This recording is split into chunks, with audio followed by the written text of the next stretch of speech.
Thank you guys for tuning in to another episode of The Source. We are doing now part 2 with Paul J on US foreign policy and Julian Assange. So in case you missed part 1, make sure to go on our YouTube channel and click on part 1 because everything else that we're going to talk about now is only going to make sense if you watch the first part. Paul J, thank you for joining us today. Thanks very much. In the last part, we focused on the rising threat of nuclear war with China and Russia. I want to take a step back and examine the bigger picture.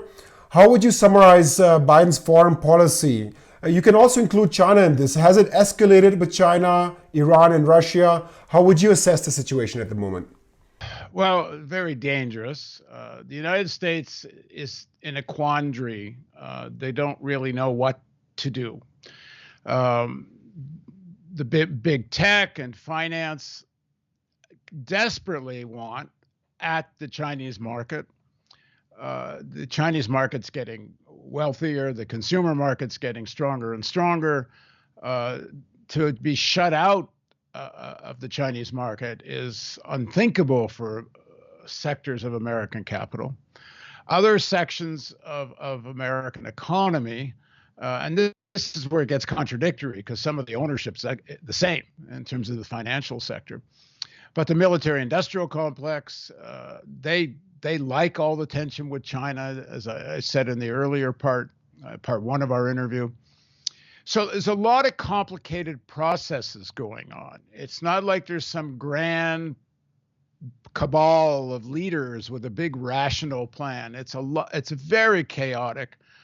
It is not planned almost in any way. I mean, individually, the tech companies are well planned. Even the Pentagon has a plan, but they're all at odds with each other. The overall economy and politics is really in chaos.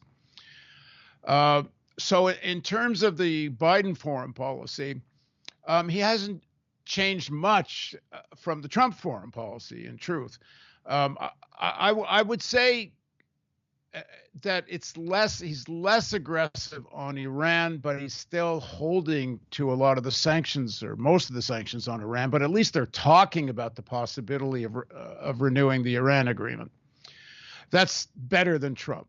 I tend to believe Milley, the chairman of the Joint Chiefs, that Trump was actually seriously considering an attack on Iran as a kind of a lead up to the elections to create a rationale for perhaps not even having elections. I don't think Milley quite went that far, but other people have suggested that, or perhaps a rationale for not transferring power. I think Trump was potentially more dangerous because he was also surrounded by people like at one time John Bolton, but Pompeo's. These are really dangerous.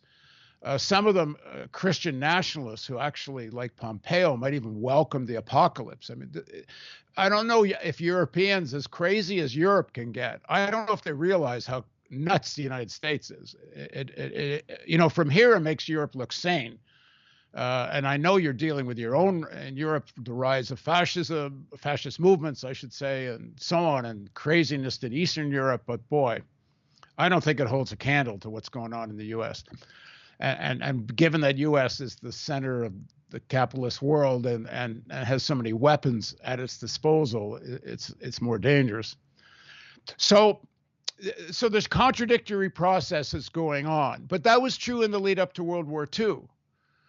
There were lots of economic relations between Germany and the United States. As we know, General Motors was and other auto manufacturers were selling lots of vehicles to Hitler, and even knowing he was militarizing. So even if they knew they might go to war someday, and lots of Americans knew that. It doesn't matter to them because war is profitable. So you make money in the lead up to war, you make money during the war. Capitalism has been lurching from economic crisis to war since the beginning of the 20th century?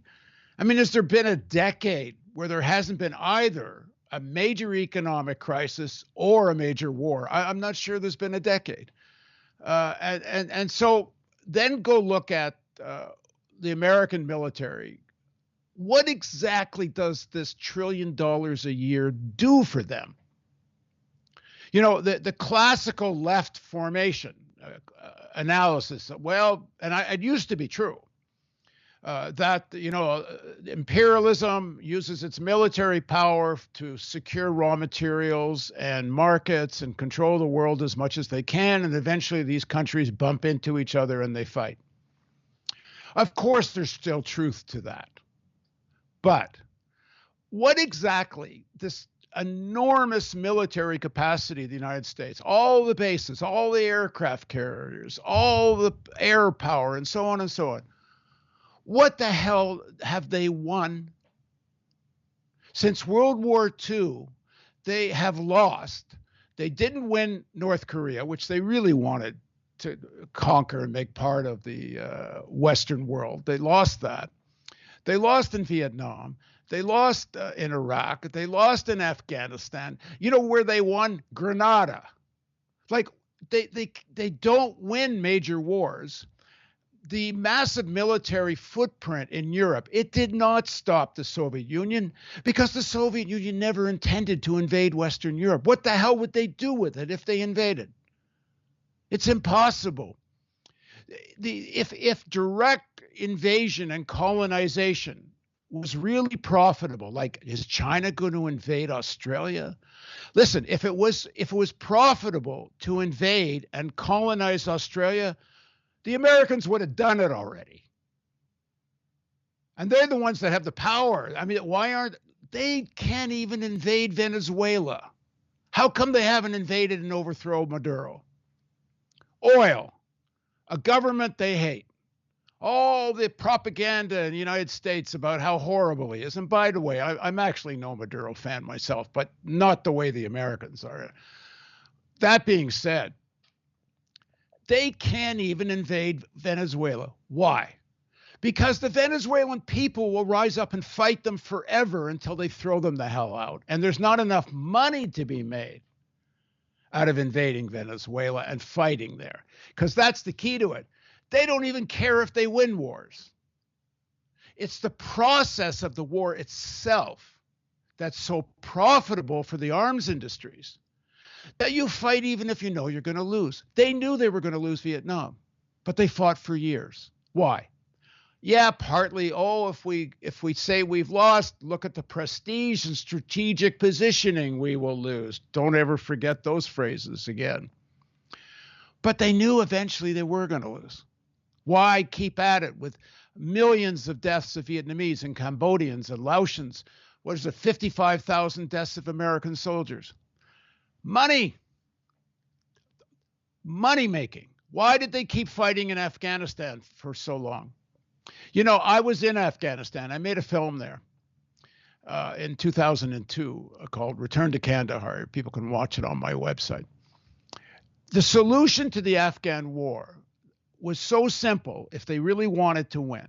It's all you do is, number one, most of the Taliban fighters couldn't get a job, and the Taliban paid them, partly out of money they made from poppies and who knows where else, Saudis and whatever.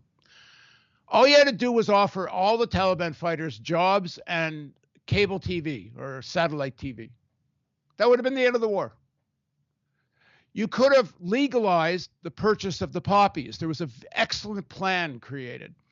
I forget by the name of the organization, but they actually worked out in detail how the West or the Americans or the UN could buy the poppy crop and pay the farmers the same amount of money Taliban and drug dealers were paying them, and then sell those poppies to pharma to turn into medical morphine and whatever. Americans not interested, because the war itself was the objective, the money making of the war. The actual defeat of the Taliban was just the excuse to fight, and we can see now eventually it became a distraction after 20 years, and it was time to cut bait, and so they left, and they never didn't give a shit what happened there. So the problem with this, if it was just about money making, okay, you could say, it's dangerous, it's a waste of money, and all the rest of that. But it's so much worse than that because of the nuclear aspect of this. So I'll just back up to the point. This enormous footprint of the military industrial complex, it doesn't even enforce American power, really, unless I'm missing something, because I can't see where it worked. Now, that's not to say the Americans don't have enormous power. They do. But it's through their financial sector. It's through the banking system. It's through the American dollar as reserve currency. It's through the whole system of elites in all these countries who buy into the American capitalist world and enrich themselves as a result of it, and their dependence on the United States to manage the capitalist world. I was reading a really interesting document. A guy did an analysis of Eisenhower after World War II, his public language and his private language. And he made it very, very clear in one of his letters to a friend. The real danger here is that we don't keep most of the world within the sphere of American capitalism. And he says, if we don't, the American system can't sustain itself. And that's been the real issue. And what was the real threat to keeping those countries? It wasn't militarization of the Soviet Union. It wasn't the Soviets invading anybody. It wasn't China invading anybody. The real threat, and it still is, was the aspiration of the peoples for socialism. That's the threat. And if you actually listen to the Republican Party, even today, one of their, maybe the number one speaking point is attacking socialism. Now, of course, the Democratic Party isn't socialist, and Obama wasn't, Biden isn't. But why do they continue to want to demonize socialism? Because it's so clear now, at least if anybody that wants to look, that given the climate crisis and the danger of nuclear war, there's no way out other than some kind of socialism. Because the capitalism is absolutely out of solutions for these existential threats. But just as this guy says in Taiwan, over Taiwan in 1958, oh shit, the world may blow up, but boy, we can't lose strategic positioning and prestige. These elites, it's the same thing. You know, in terms of climate, God, we're not going to give up our wealth.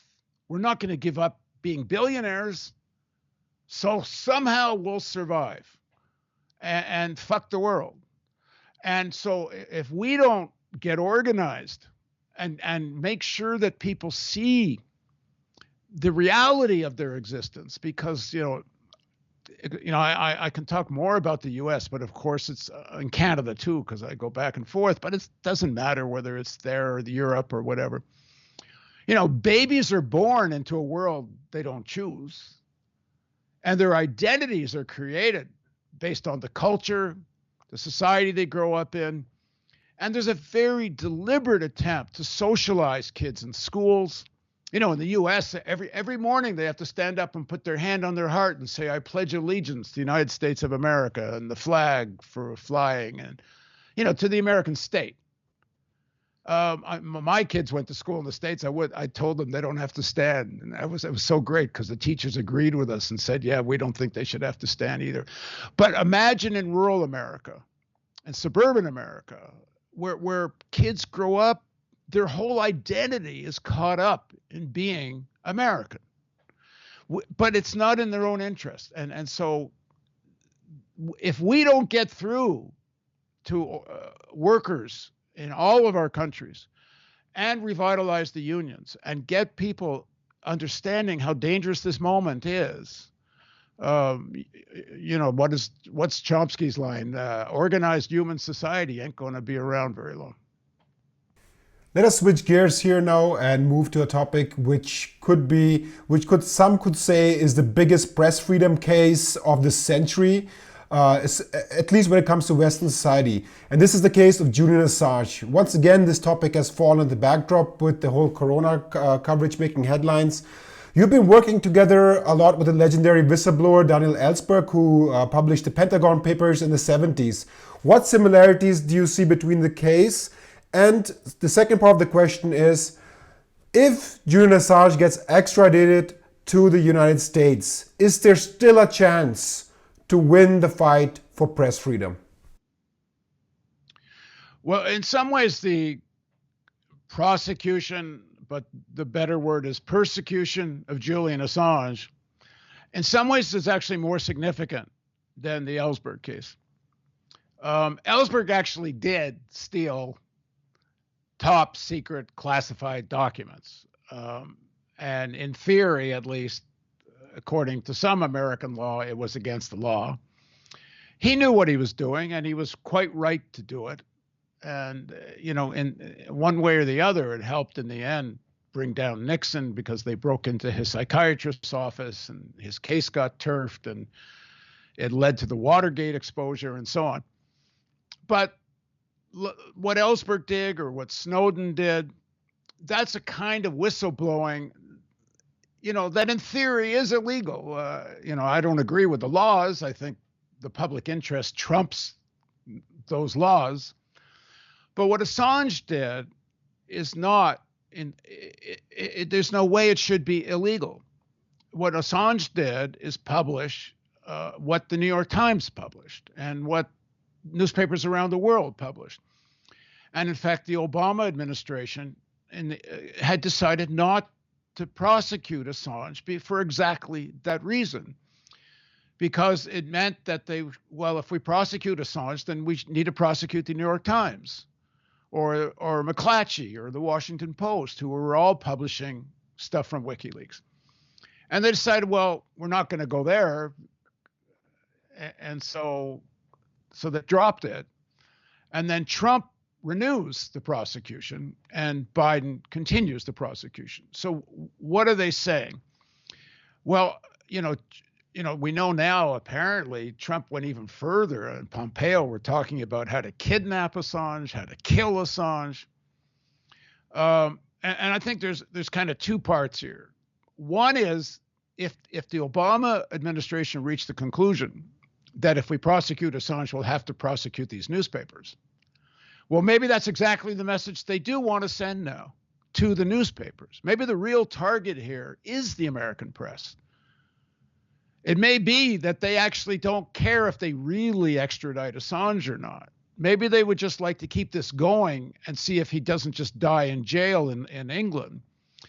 And the real threat is, because we're willing to go after Assange, you newspapers better realize, if you ever do this again, someone actually gets serious national security state secrets and gives them to you. If you publish them, we may go after you. Don't think you're immune from that. Because I really, do the Americans really want a trial of Assange in the United States? It would be, talk about the trial of the century. It would be U.S. foreign policy on trial. Assange would come there and said what he did was in the public interest. It was journalistic. He'd have 1,000 journalists to come testify on his behalf. U.S. foreign policy in Iraq, Afghanistan, war crimes, all of it would have to come out. I don't know how a judge, could stop that defense. They try.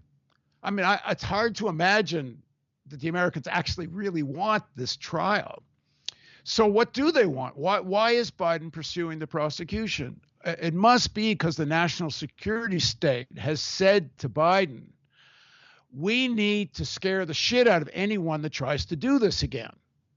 So I don't actually think they want to extradite Assange.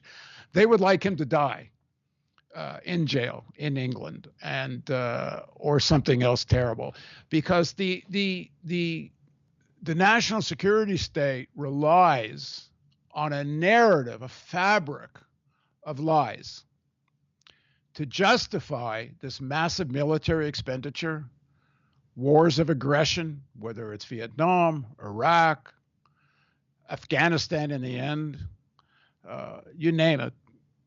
The national security state from day one, meaning the beginning of Truman's, after the bombing of Hiroshima and Nagasaki, which again, based on lies that they were necessary in order to win the war against Japan, which everyone, I think, more or less by now knows they were not necessary. So the lying begins with the atomic weapons, the Truman Doctrine, basically that American capitalism looks around after World War II, and this even begins with Roosevelt, and says, you know what, we're the only superpower. Now let's mold the world in our image. Let's impose the American system everywhere we can. And the number one threat, as I said, is socialism, is national liberation movements. Now, early on, they may have actually thought the Soviet Union, in theory, could have been a real threat.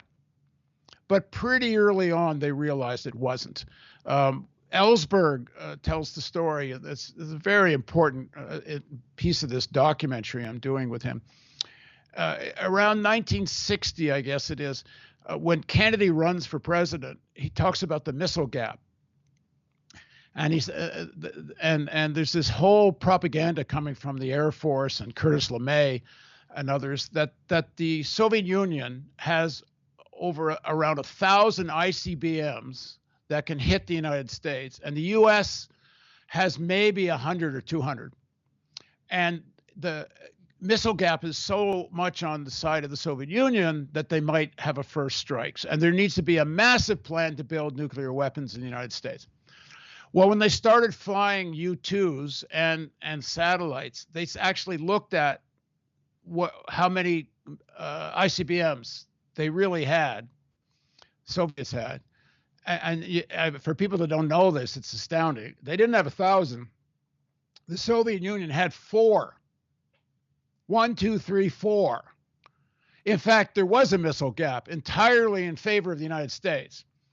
And when they realized that, one, a very serious conversation started about a first strike against the Soviet Union. 2, it helped lead to the Cuban Missile Crisis. It's one of the reasons Khrushchev, when they realized the Americans knew how they didn't have ICBMs, put missiles in Cuba. And again, 3, return to this point quickly, the fact that the Americans really seriously thought about a first strike when, although they didn't have more than 4 ICBMs, they had lots of mid-range ballistic nuclear armed missiles, meaning they could take out Europe.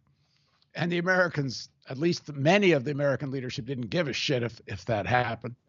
So this lies, like lying about the number of the ICBMs, lying about the threat of the Soviet Union invading Western Europe, lying that the Soviet Union might attack a first strike against the United States.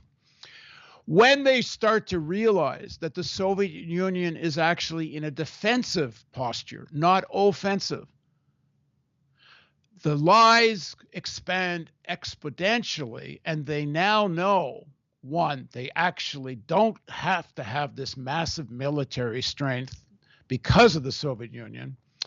So the whole essence of the national security state is to maintain the fabric of lies. 2, there really is a threat. The threat is people want socialism in many countries of the world. Nations want liberation. And yeah, the Soviet Union did give a certain amount of support to those struggles. I have to say, not nearly as much as the Americans accused them of. A lot of the national liberation movements were very unhappy of how little support they got from the Soviet Union. And whether that was because they didn't have the money or they didn't want to provoke the United States, I don't know.